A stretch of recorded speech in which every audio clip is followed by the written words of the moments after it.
Narito ang mga headline news.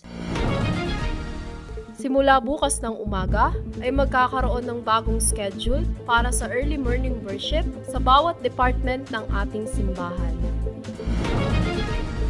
Narito rin ang district worship report sa linggong ito. At nitong nakaraang linggo, ang tema na ipinahayag sa pulpit message ay mula sa ika-9 sa 10 misteryo ng pagiging anak ng Diyos. Wilderness. The eternal answer you will receive in the wilderness. Mula sa Deuteronomy chapter 6, verse 4 to 9. Magandang araw. Narito ang OLMC News.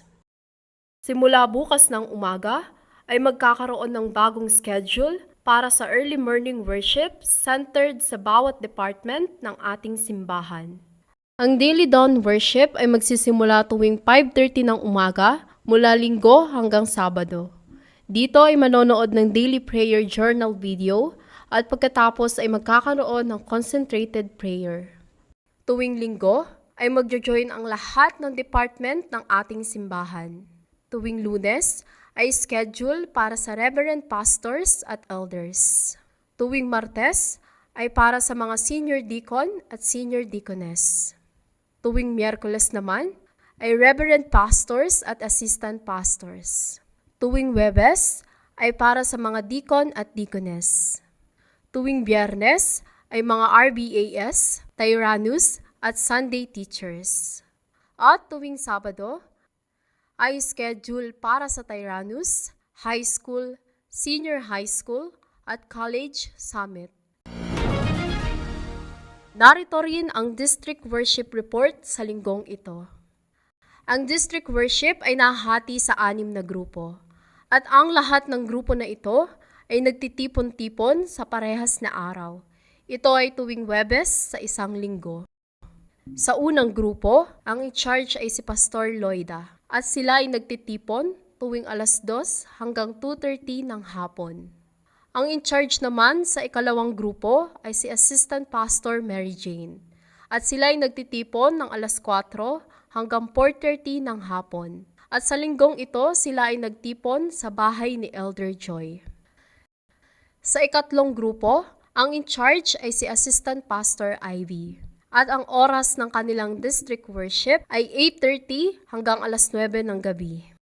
Para sa ika-4 na grupo, si Assistant Pastor Joan ang in-charge. At ang schedule ng kanilang district worship ay 7:00 hanggang 7:30 ng gabi.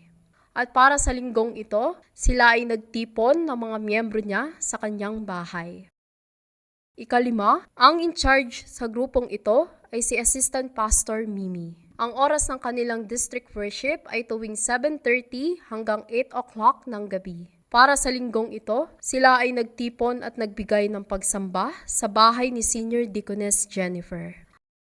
At huling grupo na kabilang dito ay nagtitipon ng 8:30 hanggang 9:00 ng gabi. At ang in-charge sa grupong ito ay si Pastor Delia. Sa linggong ito, sila ay nagtipon sa bahay ni Remnant Baby J.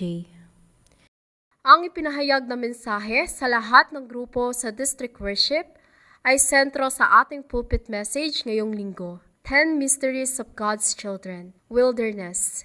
The eternal answer you will receive in the wilderness. Ito ay mula sa Deuteronomy chapter 6, verse 4 to 9. At nitong nakaraang linggo, ang tema na ipinahayag sa pulpit message ay mula sa ika-9 sa 10 misteryo ng pagiging anak ng Diyos. Wilderness. The eternal answer you will receive in the wilderness. Mula sa Deuteronomy chapter 6, verse 4 to 9. Ipinahayag sa mensahe ay una, ano ang kailangan pagalingin sa ilang? Ito ay pagkakaroon ng kagalingan sa ating mga sarili, mula sa mga maling imprint, root at nature na hawak ni Satanas sa pamamagitan ng salita at pagsamba. Pangalawa, ang 3 bagay na mararanasan sa ilang. At ito ay pagranas sa 3 pista. Pangatlong ipinahayag sa mensahe, ang 3 bagay na dapat ihanda sa ilang. At ito ay paghahanda ng sisidlan para iligtas ang 237, paghahanda ng tunay na kagalingan upang makalaya sa pagiging alipin ni Satanas. at paghahanda ng 3 summit sa panahong ito. Pang-apat, mga pagpapala na natanggap ng summit sa ilang. Na tayo ay pinadala sa field ng nobody habang patuloy na panghawakan at tamasahin ang 10 misteryo ng pagiging anak ng Diyos bilang tipan. At huling ipinahayag sa mensahe ay background ng trono na tatamasahin sa ilang. Ito ay pagkakaroon ng tunay na konsentrasyon sa salita. Announcement. Mamayang 2:00 ng hapon ay high school, senior high school at college department devotion worship offering. Patuloy natin ipanalangin ang pagtatayo ng Southeast Asia Mission Center sa Clark Angeles.